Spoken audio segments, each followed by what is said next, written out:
Good evening and welcome to This Week in Turkey. On Tuesday, the Turkish parliament ratified a motion extending the state's authority to launch cross-border military operations in northern Iraq and Syria for another year. The ruling Justice and Development Party, the main opposition Republican People's Party, and two other opposition parties, the Nationalist Movement Party and the Good Party, backed the motion on Tuesday to extend the military mandate for operations in Syria and Iraq. The People's Democratic Party, however, voted against the motion. Addressing lawmakers ahead of the voting, head of Parliament's National Defense Committee, İsmet Yılmaz, said that Turkey's ultimate target in the northern Syria was to end the existence of all terrorist groups. Turkey aims to facilitate return of Syrians to their own country, to their homes, and to their own territories by providing a peace corridor within the territorial integrity of Syria, he said. As a result of the approval, Turkey launched Operation Peace Spring in the east of the Euphrates River in the northern Syria on Wednesday. President and ruling Justice and Development Party chair Recep Tayyip Erdogan announced the operation on his social media account. Erdogan tweeted, "The Turkish armed forces, together with the Syrian National Army, just launched #Operation Peace Spring against PKK, YPG, and Daesh terrorists in northern Syria. Our mission is to prevent the creation of a terror corridor across our southern border and to bring peace to the area. Operation Peace Spring will neutralize terror threats against Turkey and lead to the establishment of a safe zone, facilitating the return of Syrian refugees to their homes. We will preserve Syria's territorial integrity and liberate local communities from terrorists." MHP Chairman Devlet Bahçeli underlined that Turkey launched the operation to neutralize treacherous and separatist organizations that seriously threaten Turkey's survival and national existence. CHP Chairman Kemal Kılıçdaroğlu tweeted, "May Allah bless and bestow triumph upon our children." Good Party Chairman Meral Akşener underlined that Turkey's military struggle in Syria must be boosted by diplomacy. "May Allah grant the Turkish troops success as soon as possible," Akşener said. An investigation has been launched against People's Democratic Party co-chairs Pervin Buldan and Sezai Temelli due to their statements about Operation Peace Spring. They are being charged with propagandizing for a terrorist organization and openly degrading the state of the Republic of Turkey due to their statements dated October 9. Furthermore, the Director General of Security announced that a legal action has been taken against 78 people due to their social media messages about Operation Peace Spring. Turkey began the Operation Peace Spring on October 9, hitting several locations in northern Syria with airstrikes and howitzers. Here's a look at international reactions to the offensive. The European Union will not help Turkey to establish a safe zone in northern Syria, European Commission President Jean-Claude Juncker said. While acknowledging Turkey's security concerns on its border, Juncker called all parties for restraint. If the Turkish plan involves the creation of a so-called safe zone, don't expect the European Union to pay for any of it, Juncker added. "I'm ensured that any action it may take in northern Syria is proportionate and measured," NATO Secretary General Jens Stoltenberg told reporters. "It is important to avoid actions that may further destabilize the region, escalate tensions, and cause more human suffering," he added. 28 European Union countries have released a joint statement under the title Declaration by the High Representative on behalf of the EU. The statement underlines that a sustainable solution to the Syrian conflict cannot be achieved militarily. The statement calls for Turkey to cease the unilateral military operation in northern Syria, stating that a so-called safe zone is unlikely to satisfy international refugee criteria for refugee return. US President Donald Trump, whose decision to pull troops out of the area led to Turkey's offensive, nonetheless stated that the United States does not endorse this attack and has made it clear to Turkey that this operation is a bad idea. Amid sharp criticism at home and abroad over his pullback decision, Trump threatened to wreck Turkey's already struggling economy if its forces went off limits. Secretary of State Mike Pompeo denied that the United States had given a green light for Turkey to attack the Kurds. However, Pompeo defended the Turkish military action, stating that Turkey has a legitimate security concern with the terrorist threat to their south. Senator Lindsey Graham warned that he would introduce bipartisan sanctions against Turkey if they invade Syria. He said he would also call for their suspension from NATO if they attack Kurdish forces who assisted the United States in the destruction of the ISIS caliphate. Medyascope correspondents Murat Utku and Egemen Gök have been at the border district of Akçakale in the city of Urfa since the operation began. They will give us an update on the general mood and atmosphere on the front line. Maybe we can see the situation on the ground much clearly when we look at the map here. This map shows us the Turkish and Syrian border and where the cities of Turkey and Syrian cities are located. So let's look at the map.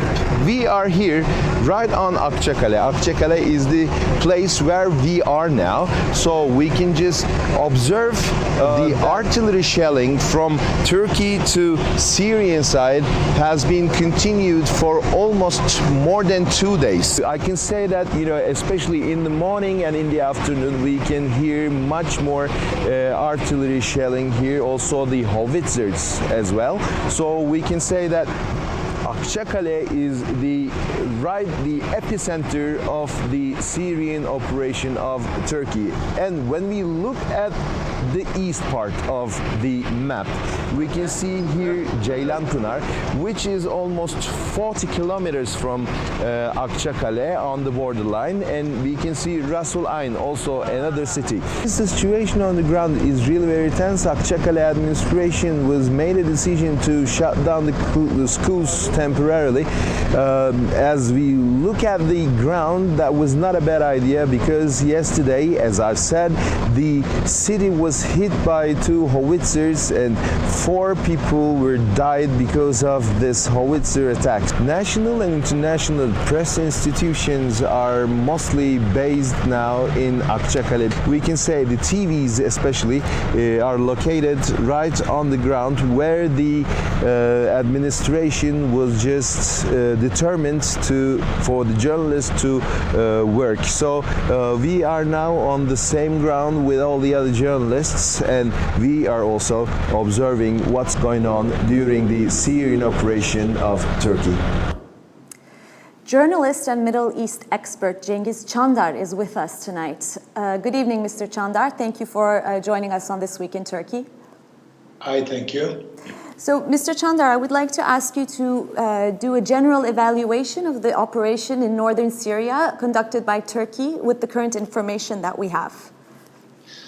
Well, this operation, of course, or the offensive, if we have to call it operation, is too technical word, but it looks like more of an offensive than an operation in the neutral sense of the notion of what's going on.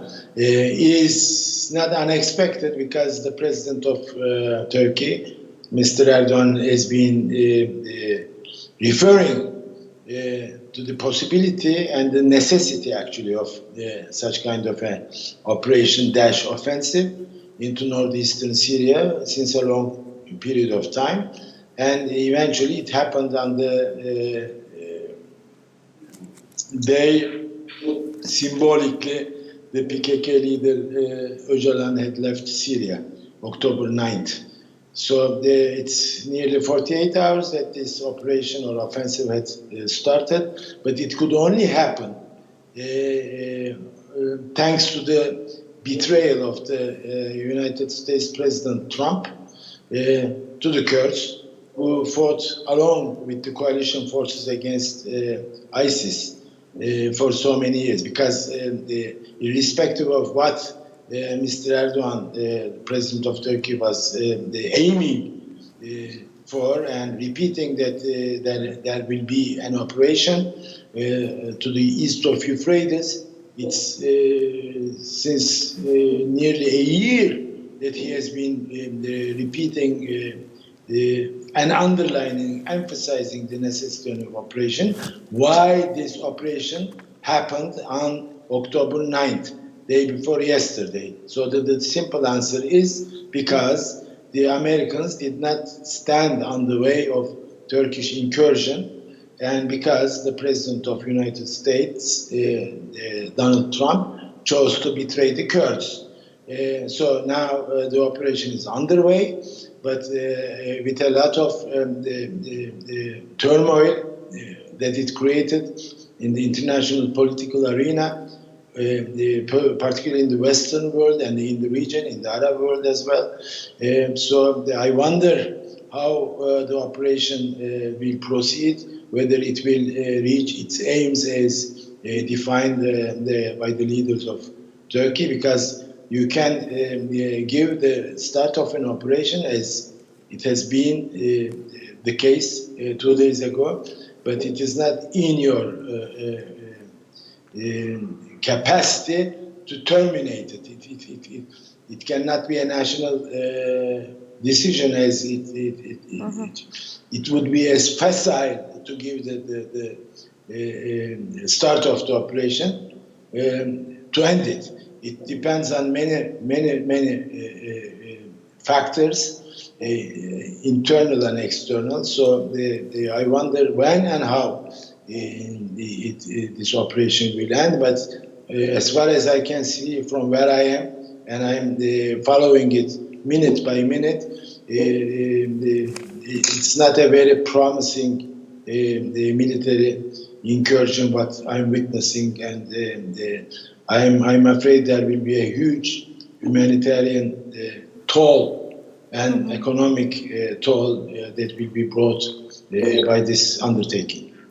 How do you think this offensive will affect the relations or the non-existing relations with Damascus? Because today, as you know, Russian Ministry of Foreign Affairs Lavrov has made a statement that he wanted to start dialogues with between Turkey and Syria again. How do you think this offensive will affect that possibility? Well, it all depends, of course, on a variety of factors, because Russians are trying to mediate between Ankara and Damascus since a long time. It's not news that Moscow is trying to bring two sides to closer and to reconciliation. But there is one formidable obstacle.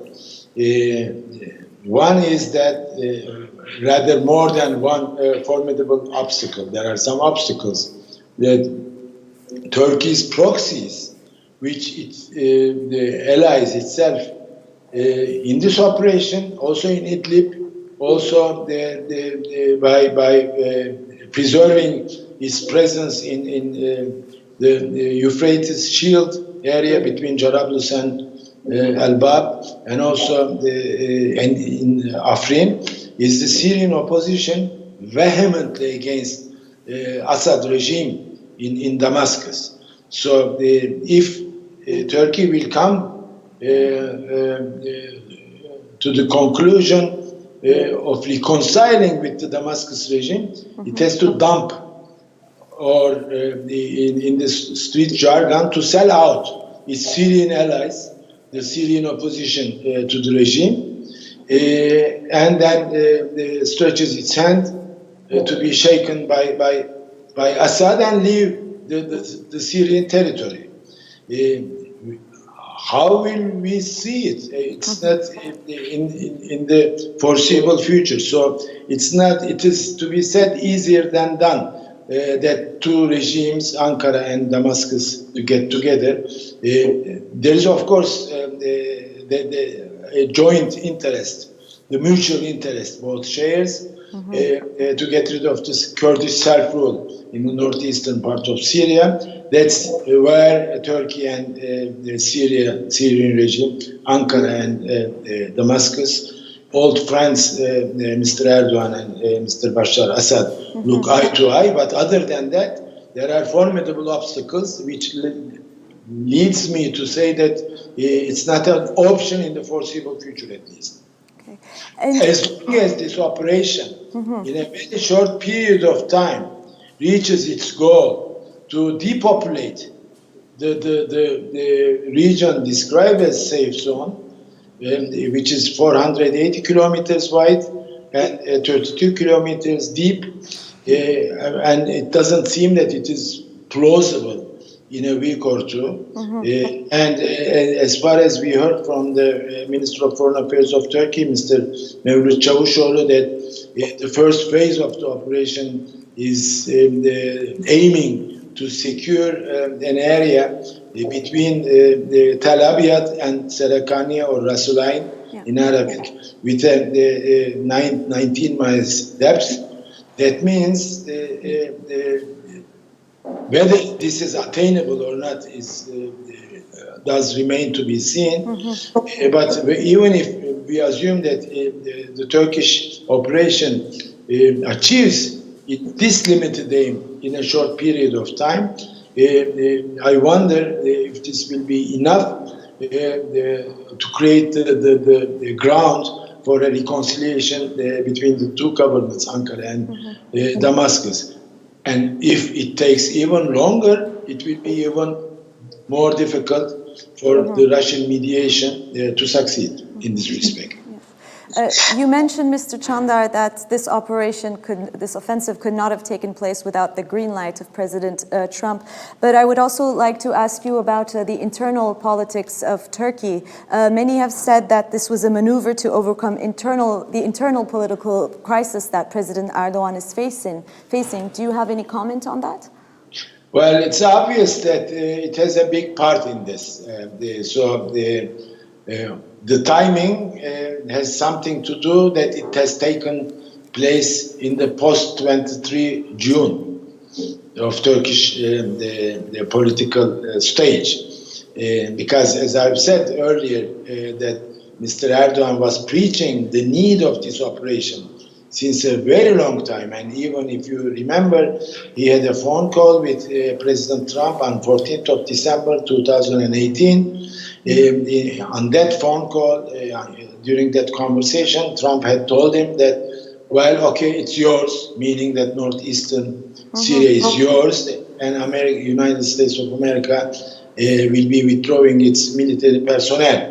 And that announcement was made in December 19. So from that time on, as we remember, there have been many developments which obstructed Mr. Erdogan to implement his commitment for this operation, which is ongoing nowadays. So the period in the Turkish domestic political arena, which started, as I've said, in the post-23 June, the humiliating defeat in the Istanbul municipal elections with 806,000 votes, which the campaign was transformed into itself by President Erdogan himself, saying that it has to be considered as a plebiscite for the presidential system that he represents.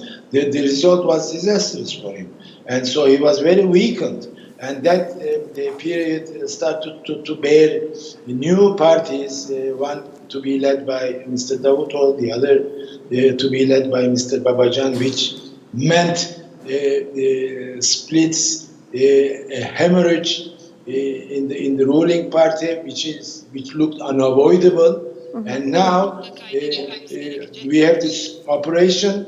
It's not only a matter of betrayal of Trump. It only explains the technicality, the possibility of the technical part of the operation.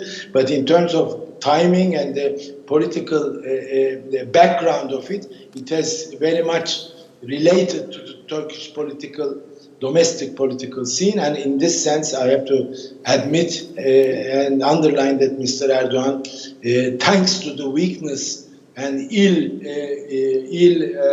judgment of the opposition, particularly the main opposition party, succeeded. Well, Mr. Çandar, I have many more questions. Unfortunately, we're running out of time, so I would like to thank you for joining us tonight. I thank you. Okay. Now for our next news video. After a telephone conversation between President Erdogan and President Trump, the White House declared that from now on, Turkey will be responsible for ISIS fighters captured in the last 2 years and held in detention camps of the Syrian Democratic Forces in northern Syria. Journalist Doğu Eroğlu was the guest of Medyascope correspondent Işın Eliçin, where he provided an evaluation on the issue. He pointed out that the Syrian Democratic Forces were holding thousands of ISIS prisoners in 7 different detention camps, and that Turkey did not have an existing plan for them. Yani bir şekilde o Perhaps this will be a facilitating step for Syria to keep its territorial integrity, but the control needs to be ensured. These groups need to be dealt with according to a political plan. This is a very worrisome situation, I think, for the whole world, because Turkey does not have a plan. Turkey could not deal with these groups when they were in Turkey, and there were a lot less in terms of numbers. This can be due to lack of capacity, or maybe Turkey simply did not want to deal with them, did not want to allocate resources to it. And now, when you look at the mainstream media, there's an impression that in order to get permission from the United States, in order to go to war in the region, Turkey has agreed to pay the price and the consequences. But this endeavor's consequences are not clear. This is not a matter of allocating funds to the problem. There needs to be a certain know-how, and Turkey does not have it. Neither does Europe. Aslında bu öyle bedeli çok da belirgin. The third hearing of the Gezi Park trial has been held at Istanbul 30th Heavy Penal Court in Silivri.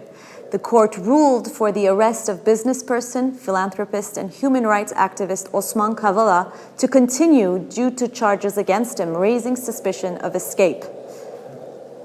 Kavala, along with 15 leading civil society figures, are facing charges for attempting to overthrow the government via the nationwide Gezi Park protests of 2013. Kavala, who is the only suspect in the case who remains in prison, is accused of being the chief conspirator behind the protests and that he used his non-profit arts and culture organization Anadolu Kültür to sponsor sedition. The trial was attended by CHP's MP Sezgin Tanrıkulu and Ali Şeker, as well as CHP Istanbul Provincial Chairwoman Canan Kaftancıoğlu, HDP MP Garo Paylan, Hüda Kaya, and Oya Ersoy, as well as many NGO representatives and embassy representatives. While cameras were not allowed in the courtroom, the presiding judge also banned drawings, unlike the previous hearings, and ordered that drawer Tarık Tolunay be sent out of the courtroom. Questions asked to Kavala during the trial included his relations with George Soros, Açık Toplum Vakfı, and Anadolu Kültür, as well as connections with other figures from Europe and America and their relations with the Gezi Park protests. Kavala was also asked if he had purchased gas masks and provided financial support to the protests. In his statement, Kavala stated, "The accusations I face are based on opinions and assumptions. There is no finding in the indictment showing that I funded the Gezi events. There is no finding showing that I perceived Gezi as an uprising against the government either," Kavala said in his defense during Tuesday's hearing. The businessperson also underlined that Kavala's long detention in order for the court to find evidence is an unlawful, discriminatory practice which has turned into punishment in itself. "I demand that the court bring an end to this unlawful, discriminatory practice," he added. Kavala has been in prison since November 2017 for over 700 days. The fourth hearing of the case will be held between December 24 and 20. Mine workers in Soma who have not received their severance payments since the disaster that led to the death of 301 mine workers in 2014 started a march to Ankara on Saturday, but were stopped by the gendarmerie in the district of Kırıkağaç of the city of Manisa.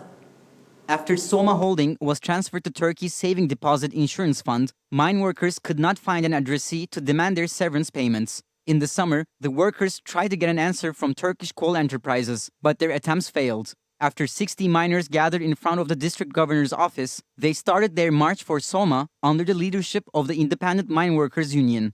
The first stop of the workers was the cemetery opened after 301 mine workers were killed in 2014. However, the march was stopped by the gendarmerie in the Kırıkağaç district of Manisa. As a response, the miners started a sit-in, which is still ongoing. There has been an increase in the prices of tolls for bridges and roads in Istanbul by 20%. According to the statement made by the General Directorate of Highways, the prices have been increased in order to cover prices for repairs to infrastructure, which need to be conducted on a regular basis. The statement also pointed out that the cost of road users had not been increased in 21 months, despite the 33.64% increase in the PPI last year. The statement underlined that the increase in prices was inevitable because of the rise in labor and other costs, and that this hike in prices was mandatory in order to uphold the sustainability of road standards. That's all from This Week in Turkey. See you next Friday at 9 p.m. Good night.